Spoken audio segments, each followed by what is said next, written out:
Praise the Lord. அன்பானவர்களே, எப்படி இருக்கிறீங்க? ஆண்டவர் உங்களை ஆசீர்வதிக்கட்டும். இந்த பரலோக சத்தம் நிகழ்ச்சியை டெய்லி பாருங்கள். டெய்லி பார்த்து பலன் அடைந்த கர்த்தருக்குள்ளே எழும்புங்க. பெரிய காரியத்தை கர்த்தர் செய்வார். உங்களுக்கு தெரிந்தவர்களுக்கு வாட்ஸ்அப்பில் சென்ட் பண்ணுங்கள். கர்த்தருடைய ராஜ்யம் கட்டப்படும், தேவன் நாம மையப்படும், கர்த்தருடைய நாமம் மையப்படுவதாக. இந்த நாளில் ஒரு வசனத்தை நான் வாசிக்கிறேன். யோவான் 3ஆம் அதிகாரம் 16ஆம் வசனத்தை வாசிக்கிறேன். தேவன் தம்முடைய ஒரே பேரான குமாரனை விசுவாசிக்கிறவன் எவனோ அவன் கெட்டு போகாமல் நித்திய ஜீவனை அடையும்படிக்கு அவரை தந்தருளி இவ்வளவாய் உலகத்தில் அன்பு கூர்ந்தார். தேவனுடைய பிள்ளைகளை தம்முடைய ஒரே பேரான குமாரனாகிய இயேசு கிறிஸ்துவை விசுவாசிக்கிறவன் எவனோ அவன் கெட்டு போகாமல் நித்திய ஜீவனை அடையும்படி. இந்த பூமியில் நம்முடைய வாழ்க்கையில் கெட்டு போகிற நிலைமையில் இருக்குது. வேதம் சொல்லுகிறது, பிசாசானவன் கெடுத்து கொண்டிருக்கிறான் பூமியை. ஒழுங்கின்மையும் வெறுமையுமாக இருக்கிற இந்த பூமி ஒழுங்கினமாக மாற்றுறான், வெறுமையாக மாற்றுறான், ஜனங்களுடைய குடும்பத்தை அழிக்கிறான். பாருங்கள், தேவனுடைய பிள்ளைகளை இந்த பூமியை சீர்படுத்த தான் இயேசு கிறிஸ்து பூமிக்கு வந்தார். மனுஷனுடைய வாழ்க்கையை சீர்படுத்த தான் ஆண்டவர் பூமிக்கு வந்தார். நல்லா கவனிங்க, இயேசு கிறிஸ்துனுடைய பிறப்புக்கு ஒரு பெரிய சரித்திரம் இருக்கிறது.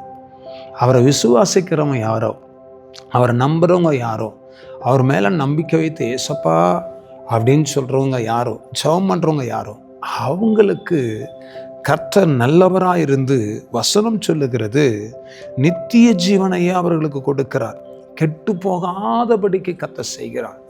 ஒருவேளை உன் வாழ்க்கை கெட்டு போயிருக்குதா, உன் குடும்பம் கெட்டு போயிருக்குதா, பிரியமானவர்களே, உன் பிள்ளைங்க கெட்டு ஒரு கதி ஆயிட்டு இருக்கிறாங்களா, உன் பிஸ்னஸ் கெட்டு நாசமாக இருக்குதா, உன்னுடைய தொழில், உன்னுடைய வருமானம், உன்னுடைய கையின் பிரயாசம்லாம் கெட்டு போயிருக்குதா, கர்த்தராகிய இயேசு கிறிஸ்துவை விசுவாசித்து அவர் மேல் நம்பிக்கை வைங்க.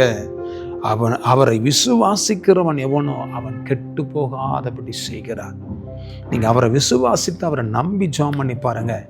கெட்டு போனதையெல்லாம் கர்த்தர் சரிப்படுத்தி ஆண்டவர் எல்லாவற்றையும் மாற்றி ஒரு பெரிய விடுதலைக்குள்ளாக கர்த்தர் கொண்டு வருவார். கெட்டு போனதை எல்லாம் மாற்றுவதற்கு இயேசுவால் மட்டும்தான் முடியும். ஆகையினால கெட்டு போயிடுச்சுன்னு கவலைப்படாதீங்க. கர்த்தர் பெரிய காரியத்தை உங்கள் வாழ்க்கையில் செய்வார்.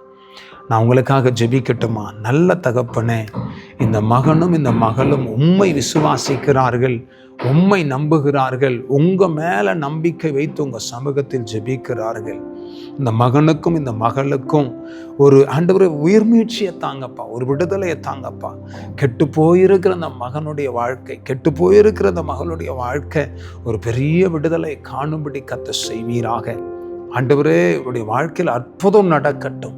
ஆண்டவரே ஸ்தோத்திரம். நித்திய ஜீவனை அடையும்படிக்கு அவர்களுக்கு அனுக்கிரகம் செய்யும். ஹல்லேலூயா. Thank you Lord. கெட்டு போன உன் வாழ்க்கையை, ஹல்லேலூயா, சீர்கெட்டு போன உன் குடும்பத்தை, உன் பிஸ்னஸை சீர்படுத்த சரிப்படுத்த என் கரத்தினால் முடியும். மகனே, மகளே, என்னை நோக்கி கூப்பிடு. உனக்கு அறியாததும் எட்டாததுமான பெரிய காரியத்தை உனக்கு நான் அறிவித்து உனக்கு அற்புதத்தையும் அடையாளத்தையும் செய்து முடிப்பேன் என்று ஆவியானவர் திருவுளம் பற்றுகிறார். சந்தா ரபாலா தியாந்தரா மசியா. தகப்பனே, நீர் இறங்குங்க, அற்புதங்களை செய்யுங்க, அடையாளங்களை செய்யுங்க. இந்த மகனையும் இந்த மகளையும் விடுவித்து நீர் கர்த்தர் காத்துக்கொள்ளும். உடைய கரத்தில் ஒப்பு கொடுக்க நம்ம அற்புதங்களை செய்யும். ஆசீர்வதியும் பொறுப்படும். இயேசு கிறிஸ்துவின் நாமத்தினால ஜெபிக்கிறோம் நல்ல பிதாவே. ஆமென், ஆமென். God bless you. கர்த்தர் விட மாட்டார். கர்த்தர் உங்களை காத்துக்கொள்ளுவார். ஆமென்.